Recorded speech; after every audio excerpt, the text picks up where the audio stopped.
ತೀರ್ಪು: ಫಿರ್ಯಾದುದಾರರು ದಂಡ ಪ್ರಕ್ರಿಯಾ ಸಂಹಿತೆಯ ಕಲಂ 200ರಡಿ ಖಾಸಗಿ ಫಿರ್ಯಾದು ದಾಖಲಿಸಿ ಆರೋಪಿಯ ವಿರುದ್ಧ ವರ್ಗಾವಣೆಯ ಲಿಖಿತ ಪತ್ರಗಳ ಅಧಿನಿಯಮದ ಕಲಂ 138ರಡಿ ಶಿಕ್ಷಾರ್ಹವಾದ ಅಪರಾಧಕ್ಕಾಗಿ ಸಂಜ್ಞೇಯತೆ ತೆಗೆದುಕೊಂಡು ಆರೋಪಿಯನ್ನು ಶಿಕ್ಷಿಸಬೇಕೆಂದು ಮತ್ತು ಗರಿಷ್ಠ ದಂಡವನ್ನು ವಿಧಿಸಿ ಚೆಕ್ಕಿನ ದ್ವಿಗುಣ ಮೊತ್ತವನ್ನು ಪಾವತಿಸುವುದಕ್ಕಾಗಿ ಮತ್ತು ಸಂದರ್ಭೋಚಿತ ಪರಿಹಾರಗಳಿಗಾಗಿ ಆದೇಶಿಸಬೇಕೆಂದು ಕೋರಿದ್ದಾರೆ. ಫಿರ್ಯಾದಿನ ಸಂಕ್ಷಿಪ್ತ ಸಾರಾಂಶ: ಆರೋಪಿಯು ನಂಬರ್ 73/1 ಮತ್ತು 2ರಲ್ಲಿನ ಅಂಗಡಿ ಮಳಿಗೆಗಳನ್ನು ಬಾಡಿಗೆಗೆ ಪಡೆದು ರಿಯಲ್ ಎಸ್ಟೇಟ್ ವ್ಯವಹಾರ ಮತ್ತು ಉಪಯೋಗಿಸಿದ ವಾಹನಗಳ ಖರೀದಿ ಮತ್ತು ಮಾರಾಟದ ವ್ಯವಹಾರವನ್ನು ಮೆಸರ್ಸ್ MS ಅಸೋಸಿಯೇಟ್ಸ್ ಹೆಸರಿನಲ್ಲಿ ನಡೆಸುತ್ತಿರುವುದರಿಂದ ಫಿರ್ಯಾದುದಾರರಿಗೆ ಹಲವಾರು ವರ್ಷಗಳಿಂದ ಆರೋಪಿಯ ಪರಿಚಯ ಇದೆ ಎಂದು, ಇದೇ ಪರಿಚಯದ ಆಧಾರದ ಮೇಲೆ ಆರೋಪಿಯು 2015ನೇ ಇಸವಿಯ ಏಪ್ರಿಲ್ ಮೊದಲ ವಾರದಲ್ಲಿ ಫಿರ್ಯಾದುದಾರನ ವ್ಯವಹಾರದ ಮತ್ತು ಕುಟುಂಬದ ಅವಶ್ಯಕತೆಗಳಿಗಾಗಿ ರೂಪಾಯಿ 5 ಲಕ್ಷ ಸಾಲ ನೀಡುವಂತೆ ಕೋರಿ ಭೇಟಿಯಾಗಿದ್ದು, ಆರೋಪಿಯ ಮನವಿಗೆ ಮಣಿದು ಫಿರ್ಯಾದುದಾರರು ಆರೋಪಿಗೆ 2015ರ ಏಪ್ರಿಲ್ ತಿಂಗಳಲ್ಲಿ ರೂಪಾಯಿ 5 ಲಕ್ಷ ನಗದು ಸಾಲ ನೀಡಿದರೆಂದು ಸಾಲ ಪಡೆದ ಆರೋಪಿಯು ಸಾಲವನ್ನು ಸಾಲ ಪಡೆದ ದಿನಾಂಕದಿಂದ 1.5 ವರ್ಷದೊಳಗಾಗಿ ಮರುಪಾವತಿಸುವ ಭರವಸೆ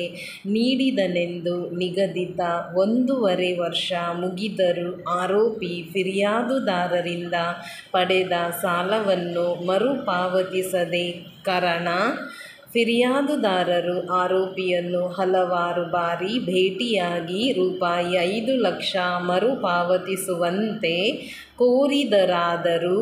ಆರೋಪಿಯು ತನ್ನ ಹಣಕಾಸಿನ ಸಮಸ್ಯೆಗಳನ್ನು ಹೇಳಿಕೊಂಡು ಸಾಲ ಮರುಪಾವತಿಸಲು ಒಂದಲ್ಲೊಂದು ಕಾರಣ ಹೇಳುತ್ತಾ ಸಮಯಾವಕಾಶ ಕೋರುತ್ತಾ ಬಂದನೆಂದು ಸಾಲ ಮರುಪಾವತಿಸುವಂತೆ ಫಿರ್ಯಾದುದಾರರು ತೀವ್ರವಾಗಿ ಒತ್ತಾಯಿಸಿದಾಗ ಆರೋಪಿಯು ಕಾನೂನುಬದ್ಧ ಹೊಣೆಗಾರಿಕೆಯ ತಿರುವಳಿಗಾಗಿ ಫಿರ್ಯಾದುದಾರರ ಹೆಸರಿಗೆ ಬೆಂಗಳೂರಿನ ಬನಶಂಕರಿ 3ನೇ ಹಂತದ ಕೆನರಾ ಬ್ಯಾಂಕಿನ ದಿನಾಂಕ 10/12/2017ರ 680870 ಸಂಖ್ಯೆಯ ಚೆಕ್ಕನ್ನು ನೀಡಿ, ಚೆಕ್ಕಿನ ಮೇಲೆ ನಮೂದಿಸಿರುವ ದಿನಾಂಕದಂದು ಚೆಕ್ಕನ್ನು ಬ್ಯಾಂಕಿಗೆ ಹಾಜರುಪಡಿಸಿದ್ದಲ್ಲಿ ಚೆಕ್ಕು ನಗದೀಕರಣಗೊಳ್ಳುತ್ತದೆಂದು ತಿಳಿಸಿದನೆಂದು ಆರೋಪಿಯು ನೀಡಿದ ಮಾಹಿತಿಯ ಮೇರೆಗೆ ಫಿರ್ಯಾದುದಾರರು ಚೆಕ್ಕನ್ನು ನಗದೀಕರಣಗೊಳಿಸಲು ಬೆಂಗಳೂರಿನ ಬನಶಂಕರಿ 3ನೇ ಹಂತದ ಕೆನರಾ ಬ್ಯಾಂಕಿಗೆ ಹಾಜರುಪಡಿಸಿದರು. ಚೆಕ್ಕು ಖಾತೆಯಲ್ಲಿ ಸಾಕಷ್ಟು ಹಣ ಇಲ್ಲವೆಂಬ ಹಿಂಬರಹದೊಂದಿಗೆ ದಿನಾಂಕ 7/2/2018ರಂದು ಅಮಾನ್ಯಗೊಂಡಿದ್ದು, ಚೆಕ್ಕು ಅಮಾನ್ಯಗೊಂಡ ವಿಚಾರವನ್ನು ತಿಳಿಸಿ ದಿನಾಂಕ 16/2/2018ರಂದು ನೋಂದಾಯಿತ ಅಂಚೆ ಮೂಲಕ ಲೀಗಲ್ ನೋಟಿಸ್ ಕಳುಹಿಸಿದ್ದು, ಸದರಿ ನೋಟಿಸು ದಿನಾಂಕ 24/2/2018ರಂದು ಆರೋಪಿಗೆ ಜಾರಿಯಾದರೂ ಆರೋಪಿಯು ಚೆಕ್ಕಿನ ಮೊತ್ತವನ್ನು ಪಾವತಿಸದೆ ಕಾರಣ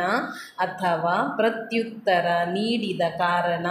ಮೇಲ್ಕಂಡ ಪರಿಹಾರಗಳಿಗಾಗಿ ಪ್ರಸ್ತುತ ಪ್ರಕರಣವನ್ನು